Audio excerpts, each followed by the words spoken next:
നമ്മുടെ വീടിന്റെ അടുത്തുള്ള സൂപ്പർ മാർക്കറ്റിൽ കുറച്ച് പച്ചക്കറികൾ മേടിക്കാൻ പോയതാണ് കേട്ടോ. ഇപ്പോഴത്തെ സിറ്റുവേഷൻ നമുക്ക് ഹാൻഡിൽ ചെയ്യണ്ടേ? കാരണം വിലക്കയറ്റം നന്നായിട്ടുണ്ട്. ഈ കാണുന്ന ഐറ്റത്തിനാണ് നല്ല വില കേട്ടോ.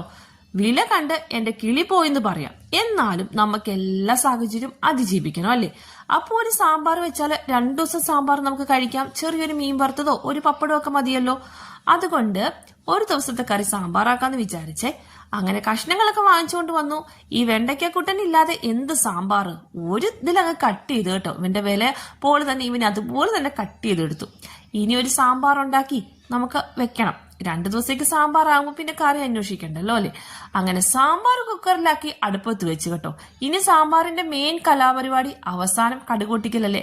ഞങ്ങളുടെയൊക്കെ അങ്ങോട്ട് ആദ്യം ഉലുവ പൊട്ടിച്ചു കഴിഞ്ഞാണ് കേട്ടോ കടുകൊക്കെ പൊട്ടിക്കുന്നത്. പിന്നെ ഒരു കാര്യം, കറിവേപ്പില തൊടാൻ പറ്റില്ല. അതാണ് വില. കോക്കനട്ടിനോ അതിനേക്കാ വില. അതുകൊണ്ട് നമ്മുടെ ഗാർഡൻ ഇപ്പോഴാണ് കേട്ടോ എനിക്കൊരു ഉപകാരമായത്. ചെറിയ ഇലകളാണെങ്കിലും നമ്മുടെ ഗാർഡനിൽ നിന്ന് അത്യാവശ്യം കറിവേപ്പിലയൊക്കെ നമുക്ക് കിട്ടും കേട്ടോ. കടുക് പൊട്ടിക്കാതെ കറികൾക്ക് ടേസ്റ്റ് ഉണ്ടാകും. അങ്ങനെ കടുകൊക്കെ പൊട്ടിച്ച് നമ്മുടെ സാമ്പാർ കൂട്ടൻ റെഡി. ഇനി ഞാനിതെങ്ങനെയാണെന്ന് ചോദിച്ചാൽ, ഇങ്ങനെ കടുക് പൊട്ടിച്ച് നമ്മൾ അങ്ങ് മാറ്റി വെച്ച് കഴിഞ്ഞ് ചൂടാറിയിട്ട് ഒരു പാത്രത്തിലോട്ട് മാറ്റി വെക്കും കേട്ടോ. 2 പാത്രത്തിലാക്കും. അപ്പോൾ നമുക്ക് 2 ദിവസം ഇനി കറി ഉണ്ടാക്കണ്ടല്ലോ. അങ്ങനെ നമുക്ക് മാക്സിമം ചെലവുകൾ കുറച്ച്, എക്സ്പെൻസ് കുറച്ച് ജീവിക്കാൻ മാത്രമേ ഇപ്പൊ പറ്റുള്ളൂ. അതുപോലെ വിലക്കയറ്റങ്ങളുണ്ട് കേട്ടോ. തേങ്ങ അരച്ചുള്ള കറികളൊക്കെ വളരെ കുറച്ചാണ് വെക്കുന്നത്. പിന്നെ ഈ സാഹചര്യങ്ങളൊക്കെ പെട്ടെന്ന് കഴിഞ്ഞു പോകുമെന്നേ. ഈ സമയവും കഴിഞ്ഞു പോകുന്നു പറയുന്നത് പോലെ ഞാനിപ്പോ ഇതിനെക്കുറിച്ചൊന്നും ചിന്തിക്കാറില്ല. ഉള്ള സമയം അടിപൊളിയായിട്ടിരിക്കുന്നു.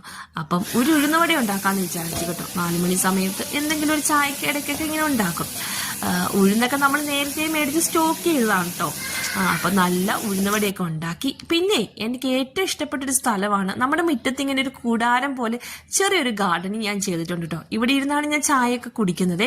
ഇങ്ങനെയുള്ള കാര്യങ്ങളൊക്കെ ചെയ്യുമ്പം, ആക്ടിവിറ്റിയിലൊക്കെ ഏർപ്പെടുമ്പോൾ നമ്മുടെ മനസ്സിന്റെയും ഒക്കെ സമ്മർദ്ദങ്ങൾ കുറയുകയും ഒരു ഹാപ്പി മൂഡ് ഉണ്ടാവും. അപ്പൊ നമ്മുടെ പാവയ്ക്ക കുട്ടന്മാരൊക്കെ ഏകദേശം റെഡിയായി കിടപ്പുണ്ട്. അടുത്ത ദിവസം സാമ്പാർ തീരുമ്പം അടുത്തത് പാവയ്ക്ക കൊണ്ടുള്ള കറികളായിരിക്കുവേ. അപ്പൊ 2-3 പാകമായ പാവയ്ക്ക ഞാൻ നോക്കി വെച്ചു. എന്തായാലും എന്റെ ഗാർഡൻ കൊണ്ട് ഇപ്പൊ ഉപകാരമുണ്ട് കേട്ടോ. കാരണം ഇതിനൊക്കെ പാവയ്ക്കൊക്കെ ഇവിടെ ഭയങ്കര വിലയാണ്. ഓർഗാനിക് ആയിട്ടുള്ള പാവയ്ക്ക ഉണ്ടല്ലോ. അപ്പൊ ഇന്ന് ഭയങ്കര കാറ്റായിരുന്നേ. അപ്പൊ മുറ്റമൊക്കെ ഒന്ന് ക്ലീൻ ചെയ്തിടാന്ന് വിചാരിച്ചു. നമ്മുടെ വില്ലയില് ഇഷ്ടം പോലെ മരം ഉള്ളത് കൊണ്ട് 2 നേരമെങ്കിലും മുറ്റം തൂത്തിട്ടാലാണ് ക്ലീൻ ആയി കിടക്കുള്ളൂ കേട്ടോ. മുറ്റം തൂക്കണമെന്ന് നിർബന്ധമൊന്നുമില്ല, ഒരാളുണ്ട്. എന്നാലും നമ്മുടെ സ്ഥലം ക്ലീൻ ആക്കി സൂക്ഷിക്കണമല്ലോ. അതുകൊണ്ട് ജസ്റ്റ് ഞാനൊന്ന് ക്ലീൻ ആക്കി ഇട്ടു കേട്ടോ. ഇപ്പൊ ഹെയർ ടിപ്സ് ഒന്നും ഇടാറില്ല. ഇതൊക്കെ ഒന്ന് കഴിഞ്ഞിട്ട് വേണം ഇടാനായിട്ട്. അപ്പൊ എന്റെ പാവയ്ക്കൊക്കെ പഴുത്ത് കിടക്കുന്ന കണ്ടോ.